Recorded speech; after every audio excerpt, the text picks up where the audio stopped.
Lalu Prasad Yadav Rouse Avenue court पहुंचे और यहां पर एक बड़ी अपडेट आपको दे देते हैं। लालू प्रसाद यादव और तेजस्वी राबड़ी के खिलाफ आरोप तय हो गए हैं।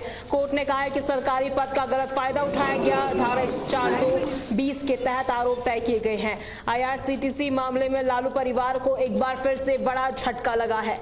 ये खबर हम आपको दे रहे हैं, जहां पर लालू प्रसाद यादव, तेजस्वी यादव, राबड़ी देवी और तमाम जो बड़े बड़े नेता हैं वो राउज एवेन्यू कोर्ट पहुंचे और यहां पर IRCTC होटल घोटाले में जिस तरीके से यहां पर मामला सामने आया था, और ऐसे में दिल्ली के राउज एवेन्यू कोर्ट से तीनों को बड़ा झटका लगा है। कोर्ट ने सभी आरोपियों के खिलाफ औपचारिक रूप से आरोप तय कर दिए हैं और ऐसे में ये बड़ी अपडेट हम आपको दे रहे हैं, जहां पर एक और बार तेजस्वी यादव, लालू प्रसाद यादव और साथ ही राबड़ी देवी को एक बड़ा झटका लगा है। दिल्ली के राउज एवेन्यू कोर्ट ने IRCTC स्कैम और बहुचर्चित नौकरी के बदले जमीन यानी कि लैंड फॉर जॉब मामले में लालू परिवार के खिलाफ आरोप तय करने का फैसला सुना दिया है। ये फैसला ऐसे समय में आया जब बिहार विधानसभा चुनाव नजदीक है, जिससे RJD के शीर्ष नेतृत्व पर कानूनी दबाव पड़ गया है।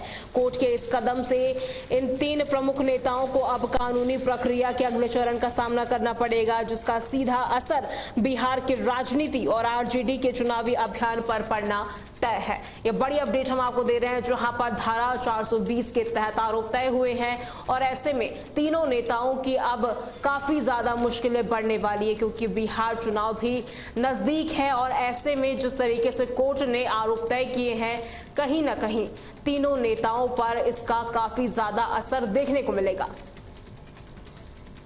फोन लाइन की ओर रुख करते हैं, दिग्विजय चौहान हमारे साथ जुड़ चुके हैं। दिग्विजय, देखिए अपडेट ये सामने आ रहा है कि आरोप तय हो चुके हैं तीनों नेताओं में, और क्या कुछ कोर्ट की ओर से कहा गया है? बिल्कुल विजय लक्ष्मी, ये जैसे ही चुनाव एकदम परवान पर बिहार में चल रहा है, वैसे ही जो राजनीतिक सरगर्मियां हैं उसके अलावा भी कई तरह की चीजें हैं जो देखने को मिल रही हैं अभी, क्योंकि आज कल एनडीए गठबंधन ने अपनी सीटों का ऐलान किया था। आज महागठबंधन को ऐलान करना था और उससे ठीक पहले एक तरीके से पूरे यादव परिवार को, इसमें सिर्फ लालू प्रसाद यादव का नाम शामिल नहीं है बल्कि पूरे यादव परिवार को एक ये बड़ा झटका इसे कहा जा सकता है। IRCTC केस में बिहार चुनाव से पहले इन पर कोर्ट ने आरोप तय कर लिए हैं और ये क्योंकि ये एक पुराना मामला था जो IRCTC के जो होटल थे, इसमें कथित तौर पर भ्रष्टाचार के आरोप लगे थे लालू परिवार के ऊपर, और इन्हीं आरोपों को लेकर के कोर्ट ने ये आरोप तय कर दिए हैं। और इन आरोपों की टाइमिंग को अगर हम देखें तो चुनाव के ठीक पहले, जिस दिन गठबंधन को अपनी सीटों का ऐलान करना, एक तरफ चर्चा हो रही है कि गठबंधन 135 सीटों पर चुनाव लड़ेगा, दूसरी तरफ ये जो IRCTC होटल का जो भ्रष्टाचार का मामला था, इसमें आरोप तय हो जाते हैं। तो फिलहाल दिल्ली की कोर्ट ने इसमें आरोप तय करते हुए इनके खिलाफ कथित भूमिका के आधार पर अलग अलग धाराओं में आरोप तय किए थे। राबड़ी देवी और तेजस्वी यादव पर धोखाधड़ी और षड्यंत्र रचने के अपराध के लिए IPC की धारा 420, 120B के तहत आरोप लगाए गए थे और ये भी कहा गया था कि कोर्ट का सामना वो करेंगे। तो लालू प्रसाद यादव ने इसमें खुद को निर्दोष भी बताया था। उनका कहना था कि वो मुकदमे का सामना करेंगे क्योंकि इस तरीके का कोई भ्रष्टाचार का मामला था नहीं। ये मामला विजय लक्ष्मी 2004 से लेकर 2009 के बीच तक का ये पूरा मामला था, जब रेल मंत्री लालू प्रसाद यादव हुआ करते थे और IRTC उसी का ही डिपार्टमेंट, सबसे बड़ा डिपार्टमेंट है। तो IRCTC के होटलों के रखरखाव के ठेकों में जो उसका आवंटन किया गया था, इसमें तो ये भ्रष्टाचार के आरोप लगे थे, जिस पर ये मामला अभी चल रहा था और इसमें कोर्ट ने आरोप तय किया। लेकिन बड़ी बात यह है कि चुनाव से ठीक पहले इनका आरोप तय होना ये अपने आप में कहीं न कहीं चर्चा का विषय बनता जा रहा है और जरूर इसका चुनाव पर भी असर देखने को मिलेगा।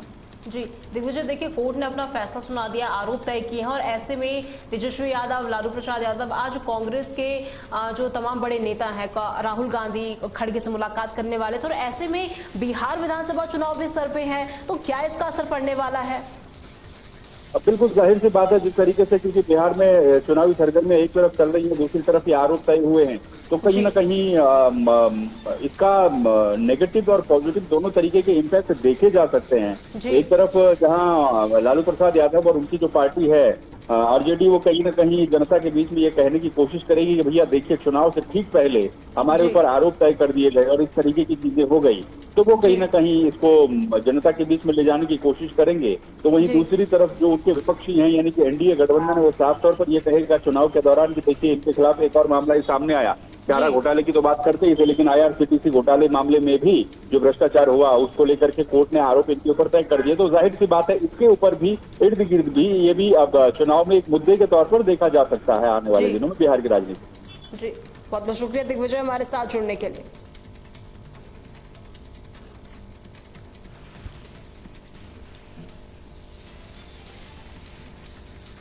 वहीं रुड़की की ओर रुख करते हैं, जहां पर डीएम ने अवैध खनन पर सख्त कार्रवाई की है और रुड़की से इस वक्त की बड़ी अपडेट हम आपको दे रहे हैं, जहां पर अवैध खनन पर डीएम मयूर दीक्षित की एक सख्त कार्रवाई देखने को मिली है। अवैध खनन पर छापेमारी की गई है, सील तोड़कर अवनी स्टेशन क्रैशर जो चल रहा था वो चल रहा था और यहां पर क्रैशर को दोबारा सील कर दिया गया है। क्रैशर संचालक पर लक्सर कोतवाली में मुकदमा दर्ज किया गया है और ऐसे में बड़ी कार्रवाई यहां पर की गई है। ये बड़ी अपडेट हम आपको दे रहे हैं, जहां पर रुड़की में डीएम मयूर दीक्षित की अवैध खनन पर सख्त कार्रवाई देखने को मिली। सील तोड़कर चल रहे अवनी स्टोन क्रैशर पर फिर से ताला लगा दिया गया है, एफआईआर दर्ज की गई है और सख्त कार्रवाई यहां पर की जा रही है। और इसी के क्रम में रुड़की के लक्सर तहसील क्षेत्र के अंतर्गत बीडीटी गांव स्थित अवनी स्टोन क्रैशर पर भी बड़ी छापेमारी की गई है।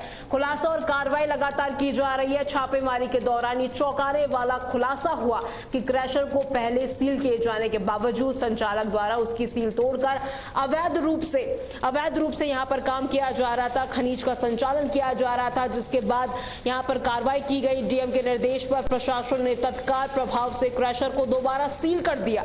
साथ ही क्रैशर संचालक और मालिक के खिलाफ सील तोड़ने और अवैध खनन के आरोपों में लक्सर कोतवाली में मुकदमा दर्ज किया गया है। जिलाधिकारी मयूर दीक्षित ने स्पष्ट किया है कि सरकारी राजस्व की जिस तरीके से अगर यहां पर हानि पहुंचाई जाती है, कानून का उल्लंघन किया जाता है, तो ऐसे व्यक्ति को बख्शा नहीं जाएगा। प्रशासन यहां पर लगातार कार्रवाई करेगा। ये बड़ी अपडेट हम आपको सीधा रुड़की से दे रहे हैं, जहां पर क्रैशर जो सील कर दिया गया था उस पे यहां पर उसको दोबारा तोड़ा गया और यहां पर इसके बाद डीएम मयूर दीक्षित ने सख्त कार्रवाई की है। खनन के रोकथाम के लिए वैध रूप में कार्रवाई की जा रही है। और इसी क्रम में कुछ दिनों पहले हमने कई स्टोन क्रशर सीज किए थे जहां पर अवैध खनन या उसकी गतिविधि पाई गई थी, जिसमें से परसों ये भी पता चला कि एक स्टोन क्रशर जो सील था उसके द्वारा पुनः सील तोड़कर अवैध रूप से अवैध खनन किया गया। तो उसके बारे में जब हमने जानकारी मिली तो उसका चेकिंग की गई, उसको पुनः सील किया गया है और फिर स्टोन क्रशर मालिक के ऊपर मुकदमा भी दर्ज किया गया है। क्योंकि जो भी नियम कानून को अपने हाथ में लेंगे या फिर जो हमारे कानून है या जो भी उसकी गाइडलाइंस है उसको पालन नहीं करेंगे, उस पर सख्त कार्रवाई करेंगे। इसके अतिरिक्त भगवानपुर में भी, रुड़की में भी और अन्य तहसीलों में भी लगातार अवैध खनन के लिए जो हमारे उप जिलाधिकारी की टीम है वो लगातार निगरानी कर रही है। इस बीच कई ट्रैक्टर ट्रॉली आदि भी हमने उसमें ऊपर सीज। महोबा की ओर रुख करते हैं, जहां पर हमीरपुर के सपा सांसद के बोल बिगड़ते हुए नजर आ रहे हैं। अभद्र भाषा का उन्होंने इस्तेमाल किया है, जिसका अब ऑडियो भी सोशल मीडिया पर तेजी से वायरल हो रहा है। डीडी कृषि से फोन पे गाली गलौज करते हुए का ऑडियो वीडियो जो है काफी ज्यादा वायरल हो रहा है। 132 करोड़ का कृषि बीमा घोटाले का आरोप लगाया गया है। पीएम धन धान्य योजना का नियंत्रण देने का यहां पर फोन पर दोनों के बीच बातचीत हुई थी, जहां पर अब एक ऑडियो भी तेजी से वायरल हो रहा है। ये बड़ी अपडेट हम आपको दे रहे हैं, जहां पर महोबा से हमीरपुर में समाजवादी पार्टी के सांसद अजयेंद्र सिंह लोधी एक विवादित ऑडियो वायरल होने के बाद सुर्खियों में आ गए हैं। इस ऑडियो में वो कृषि विभाग के उपनिदेशक यानी कि डीडी कृषि के साथ कथित तौर पर फोन पर बातचीत करते हुए और गाली गलौज करते हुए साफ तौर पर सुनाई दे रहे हैं। विवाद का कारण क्या रहा वो भी हम आपको बता देते हैं, जहां पर कृषि उपनिदेशक ने सांसद को प्रधानमंत्री धन धान्य योजना से संबंधित किसी कार्यक्रम का निमंत्रण देने के लिए फोन किया, जिसके बाद ये विवाद होना शुरू हो गया। ऑडियो में सांसद अजयेंद्र लोधी 132 करोड़ रुपए की कृषि बीमा घोटाले का आरोप लगा रहे हैं और इसी बात पर गुस्से में उपनिदेशक से अभद्र भाषा का इस्तेमाल करते हुए भी नजर आ रहे हैं। विपक्ष के निशाने पर भी साफ तौर पर यहां पर आ चुके हैं। सांसद के इस व्यवहार की कड़ी आलोचना की जा रही है और ऑडियो राजनीतिक गलियारों में चर्चा का विषय बन चुका है और ऐसे में 132 करोड़ के घोटाले का आरोप लगा है। पीएम धन धान्य योजना का निमंत्रण देने के लिए फोन पर बातचीत की गई थी और डीडी कृषि से फोन में गाली गलौज करते हुए उनका एक ऑडियो सोशल मीडिया पर तेजी से वायरल हो रहा है।